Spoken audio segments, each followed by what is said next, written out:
Hello everyone. In this series of videos, I explain to you the importance of doing various tests when you come for a checkup to a diabetic center. Today, I'll talk about the importance of doing heart checkups. As you know, the heart is one of the important organs which can be affected due to diabetes. And you might have heard that a person with diabetes can have a silent heart attack. What does this mean? That normally when you have a heart attack, you have chest pain, you have discomfort, you have breathlessness, and all these symptoms of a heart attack. In a person with diabetes, especially long-standing diabetes, when the nerves are affected, especially the nerves to the chest are affected, you can have a heart attack and not even know about it. I remember many years ago when a patient came for a checkup, I had asked him, do you have any symptoms, do you have chest pain? And he said, I have nothing. So I ticked off all the tests and sent him for a routine ECG. He even walked up one floor. When he went there, when he was lying down and the ECG was done, the ECG technician came running to me and he said, sir, look at this ECG. He seems to be having a heart attack. I saw that he clearly had a heart attack, maybe the previous day or so. So I went walking up to see this patient. He is sitting there, he is quite comfortable. And I asked him, did you have any chest pain? Did you have anything? He said, nothing. Why, doctor? Why are you asking? I said, no, there's a small what? No, it looks like a small heart attack. He started laughing. Are you joking? You think I have a heart attack? No, I'm sitting here, I don't have anything. I said, no, your ECG is showing a typical heart attack, no doubt about it. It might not be today, it might have occurred yesterday, it could have occurred 2 days back. Then how did I not know about it? That is what's called as a silent heart attack. When the blood results came, it was confirmed that he had a heart attack quite recently. And then we immediately had to call in a cardiologist.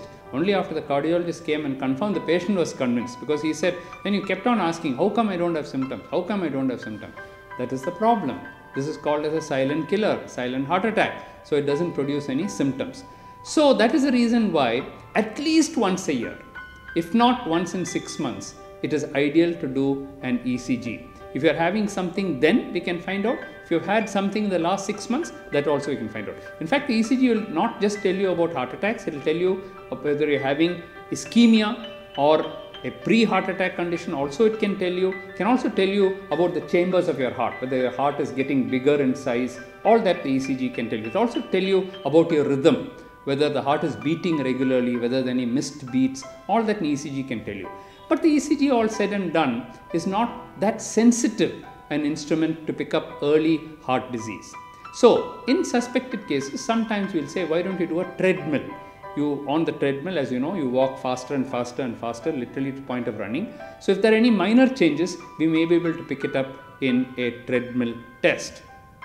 Of course, the next and the very important test that we have to do is to see whether your heart is pumping properly, whether the heart function is good or not. This is done by a test called as echocardiography, or echo for short.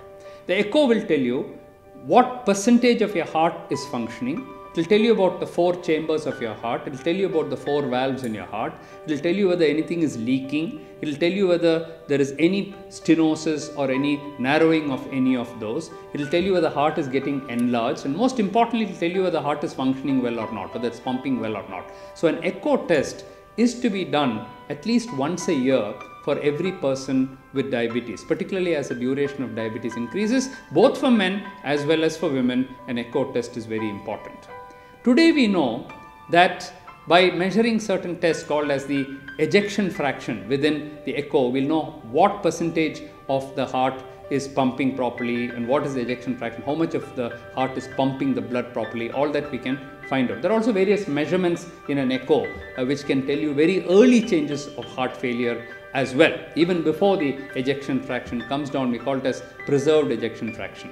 There are also certain blood tests today which have come only in the last 1 or 2 years. This test, for example, is called as BNP or pro-BNP. This can tell us if the heart failure is starting in very early stages. We can pick it up And remember that as the diabetes is there for longer and longer duration, the heart may slowly start failing, and this test can pick it up. So if you do the proBNP test along with the echo test, we'll be able to accurately say whether your heart is functioning well. You may ask, should we do an angio for everyone or a CT angio? I don't recommend it unless you have some symptoms or unless the cardiologist asks you to do it. Just like that, going and doing an angiogram is not indicated because it will pick up a lot of false positives, a lot of small changes, and will produce a lot of stress and anxiety. Plus, you have to inject a dye to get that done. There are certain dangers along with that. But suppose a cardiologist says, I have a doubt, it's better that you do an angio, then probably an angio is the ultimate test that we do. So remember that to assess the heart, we have even a simple X-ray can tell you about the heart size, whether the heart is enlarging or not. So right from simple X-ray to ECG to echo to proBNP test, there are so many tests that we do to find out whether your heart is normal.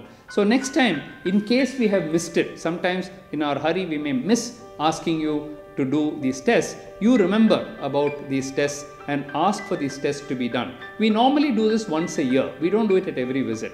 Once a year, because you're growing older and age is a irreversible factor, non-modifiable factor, and therefore every year as your duration diabetes increases by 1 year and you grow older by 1 year, it is worth checking your heart.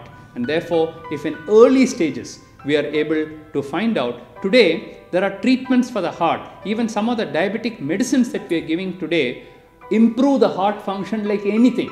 Therefore, some of those diabetic medicines have now, for example, the SGLT2 group of drugs. They are now used by cardiologists because they feel that it's a cardiac drug now. It is so much of benefit from using drugs like that. So if we find that you have some changes in the heart, we can change the medicines that you're taking so that we can protect your heart. So I hope you've understood today about the heart checkup and why we do all these tests. In the subsequent videos, I'll be talking about the other tests that we do, for example, for the feet and so on. So bye until next time. Take care.